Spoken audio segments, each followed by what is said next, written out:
Hoy, en Foco Preciso, la crisis de los fertilizantes.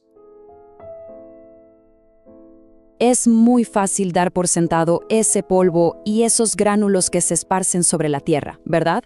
Casi pasan desapercibidos en nuestra vida diaria. Pero, seamos claros, no son simples productos agrícolas. Los fertilizantes son, literalmente, la base más frágil sobre la que se sostiene la supervivencia humana moderna. Sin ellos, el delicado equilibrio de la seguridad alimentaria global se vendría abajo casi de la noche a la mañana. Hoy, en este análisis a fondo, vamos a desmenuzar uno de los mayores choques que ha sufrido la agricultura mundial en las últimas décadas. Hablamos de una tormenta perfecta, geopolítica, políticas energéticas y cadenas de suministro extremadamente vulnerables, todo chocando al mismo tiempo para poner en jaque la producción mundial de alimentos. Acompáñenme a entender cómo fue que llegamos a esta crisis y qué significa realmente para el futuro de nuestra civilización. Para entender bien la magnitud de esta situación, vamos a dividir este recorrido en 5 puntos clave. Primero, el origen del colapso. Segundo, la nueva crisis de 2026. Tercero, las duras consecuencias económicas y sociales. Cuarto, la geopolítica y los verdaderos ganadores de este mercado. Y finalmente, los riesgos futuros y las soluciones reales. Número 1. El origen del colapso. Para entender el presente, tenemos que retroceder un poco.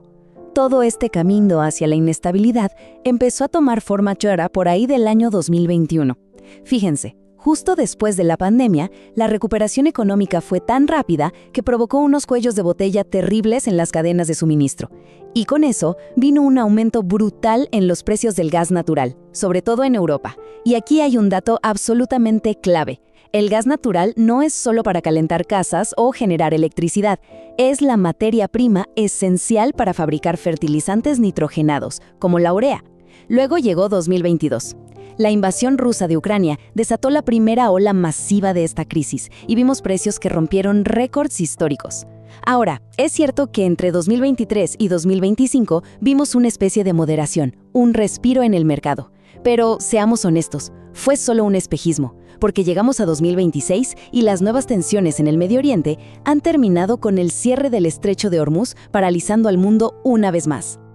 Antes de ese gran choque de 2022, el nivel de dependencia global era, francamente, asombroso. Imaginemos que Rusia y Bielorrusia controlaban, entre los dos, cerca del 40% de todo el comercio mundial de potasio. Y el potasio no es un lujo, es un nutriente vital para que los cultivos resistan y tengan calidad. Por si fuera poco, Rusia también era un gigante exportando urea y amoníaco. Entonces, cuando estalla la guerra, aunque técnicamente los fertilizantes quedaron exentos de ciertas sanciones para evitar una hambruna global, la realidad en la práctica fue otra. Los efectos indirectos fueron un desastre absoluto. Los seguros marítimos se fueron por las nubes, hacer los pagos internacionales se volvió casi imposible y toda la logística global se congeló. Básicamente el mundo descubrió de la peor manera posible el peligro extremo de depender de un solo rincón del planeta para algo tan básico como comer. Y claro, el impacto de todo esto fue inmediato y tristemente trágico. Los precios se multiplicaron. En las naciones más vulnerables, los fertilizantes llegaron a costar el triple. Esto causó algo que no se ve todos los días, una caída dramática del 25% en el uso de fertilizantes en todo el continente africano durante 2022. Un 25%. Los agricultores sencillamente no tenían cómo pagar los nutrientes para sus tierras. Y cuando dejas de aplicar fertilizantes a esa escala, se traduce en una caída matemática y directa en las cosechas de maíz, de trigo, de arroz. Fue, en muchos sentidos, el inicio de una crisis alimentaria silenciosa que empezó a golpear la estabilidad de países enteros. Número 2. La nueva crisis de 2026. Como decíamos, el mercado pensó que ya había pasado lo peor. Creímos haber encontrado un nuevo equilibrio entre 2023 y 2025. Pero esa paz resultó ser sumamente frágil y se hizo pedazos este 2026. Las disrupciones recientes en el Medio Oriente han logrado lo impensable, el cierre efectivo del Estrecho de Hormuz. Para ponerlo en perspectiva, alrededor de una tercera parte de todo el comercio marítimo mundial de fertilizantes tiene que pasar por ese estrecho, por no hablar de inmensas cantidades de gas natural licuado. Así que este bloqueo no es solo un dolor de cabeza logístico, de ninguna manera. Es literalmente una arteria vital del comercio que ha sido cortada de tajo, asfixiando de nuevo el flujo de insumos agrícolas hacia el resto del mundo. La dependencia que tenemos de esta región es absoluta. Fíjense en este dato. En los últimos años, el Golfo Pérsico llegó a representar cerca del 36% de las exportaciones globales de urea. Y la urea, en palabras sencillas, es el fertilizante nitrogenado más usado en el mundo. Es la gasolina para el crecimiento acelerado de las plantas. Al cortarse este flujo por el cierre del estrecho, se crea un hoyo gigantesco en la oferta mundial. Y aquí está el gran problema. Un vacío de ese tamaño no se puede llenar en el corto plazo por ninguna otra región productora. Construir la infraestructura para hacer fertilizantes toma años de planeación y miles de millones en inversión. No es como que alguien pueda apretar un botón y reemplazar un tercio del mercado de un día para otro. Evidentemente, la reacción del mercado a todo esto fue violenta. En el momento en que se dimensionó la gravedad del bloqueo de 2026, los precios de los insumos se fueron a las nubes otra vez. Y en cuestión de semanas, el costo de la urea dio un salto inicial del 30% casi de inmediato. Y no paró ahí, llegó a tocar picos del 50% por encima de lo que costaba en la base precrisis. El amoníaco siguió exactamente el mismo camino. Y pongámonos en los zapatos de los productores agrícolas por un momento. Un aumento tan repentino en sus costos significa tener que tomar decisiones imposibles. Tienen que decidir de un día para otro cuánto van a plantar y cuántas hectáreas de tierra van a tener que dejar sin sembrar porque simplemente no dan los números. Número 3. Consecuencias económicas y sociales. Esta crisis, como todas las grandes crisis, ha partido al mundo productivo a la mitad. Ha dejado ganadores y perdedores muy claros. Del lado de los más golpeados, tenemos a los pequeños agricultores familiares y a los países de bajos ingresos que dependen enteramente de las importaciones. Hablamos de naciones enteras en el África subsahariana, de India, de Bangladesh. Todos ellos están enfrentando una presión inflacionaria masiva en los alimentos más básicos. Pero en el otro extremo, en un contraste bastante fuerte, están los beneficiados. Las grandes corporaciones agrícolas, estas empresas verticalmente integradas, tienen la capacidad estructural para trasladar esos costos directamente al precio final que pagamos. Además, las regiones del mundo que tienen producción propia de fertilizantes y acceso a energía barata, no solo están navegando este caos, sino que lo están capitalizando. Si miramos de cerca el manejo de nutrientes en los suelos agrícolas, la desigualdad es alarmante. Para que dimensionemos esto, a nivel global se recomienda usar entre 50 y 100 kilogramos de fertilizante por hectárea. Eso es lo mínimo para mantener la fertilidad de la tierra y asegurar buenas cosechas. Bueno, pues en el África subsahariana, el uso promedio actual es de apenas unos precarios 18 kilogramos por hectárea. Y con esta nueva explosión en los precios, ese número amenaza con caer todavía más. Y esto no es solo estadística fría, es la diferencia literal entre la subsistencia y la hambruna para millones de personas en lugares como Etiopía, Kenia o Nigeria, donde además la tierra de por sí ya tiene una fertilidad natural muy baja.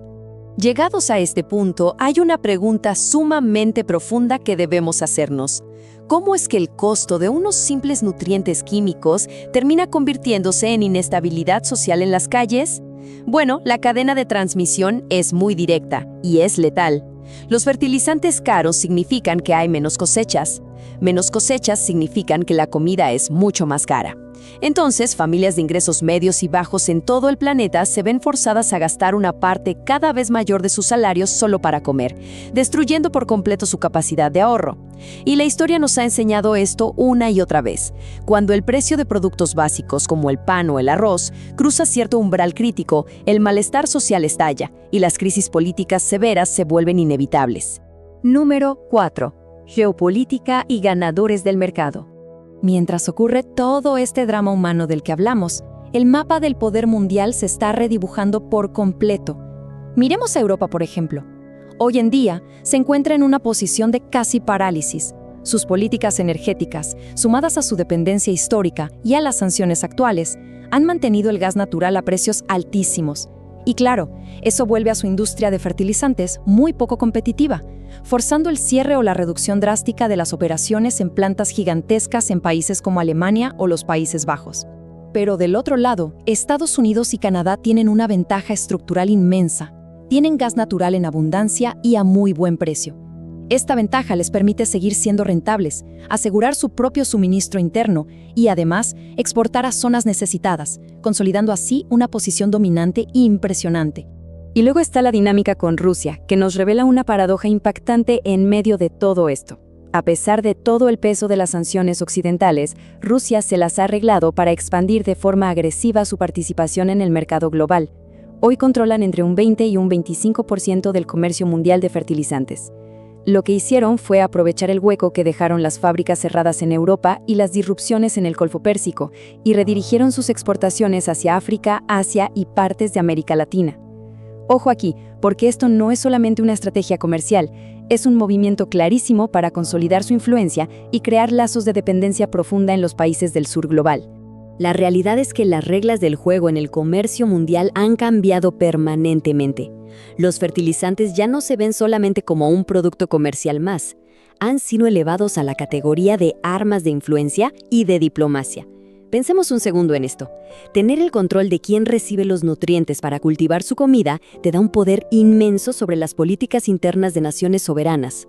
Es una nueva forma de diplomacia de coerción y persuasión, donde la seguridad alimentaria de un tercer país se usa como moneda de cambio para asegurar apoyos en asambleas internacionales o para abrir el acceso a nuevos mercados.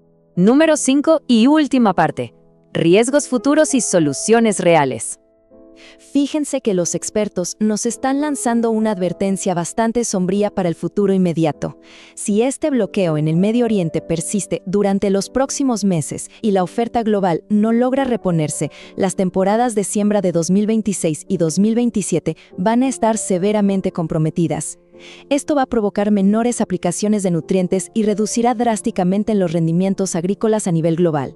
Los modelos económicos proyectan que bajo este escenario, los precios globales de los alimentos podrían dispararse masivamente entre un 12 y un 18% para finales de 2026. Un golpe inflacionario de ese tamaño empujaría a decenas de millones de personas adicionales directamente hacia la inseguridad alimentaria aguda. Entonces, frente a este panorama, evitar un colapso requiere acciones estructurales muy pragmáticas. Primero, es absolutamente crítico diversificar el suministro para no depender de unas cuantas regiones inestables. Segundo, se tienen que reducir drásticamente las barreras regulatorias que hoy en día encarecen y limitan la producción en Occidente. Tercero, es necesario promover la innovación en el sector privado para desarrollar fertilizantes más eficaces y menos dependientes de los procesos intensivos tradicionales. Y cuarto, implementar políticas energéticas que aseguren el suministro de gas natural a precios competitivos, permitiendo a la industria local subsistir y verdaderamente prosperar. Para cerrar este análisis, creo que esta crisis nos deja una lección muy transparente. La capacidad de alimentar a la población es el pilar absoluto de la soberanía nacional. Depender de cadenas de suministro extendidas y frágiles o sacrificar la producción interna por cumplir con agendas externas es un lujo insostenible. La verdadera pregunta que queda sobre la mesa ahora es, ¿están las naciones dispuestas a priorizar el pragmatismo para asegurar su supervivencia productiva? ¿O permitiremos que el control del hambre se convierta de forma irreversible en la próxima gran arma global? Se los dejo de tarea. Gracias por ver esta entrega de Foco Preciso. Lo invitamos a suscribirse al canal para ver las próximas publicaciones.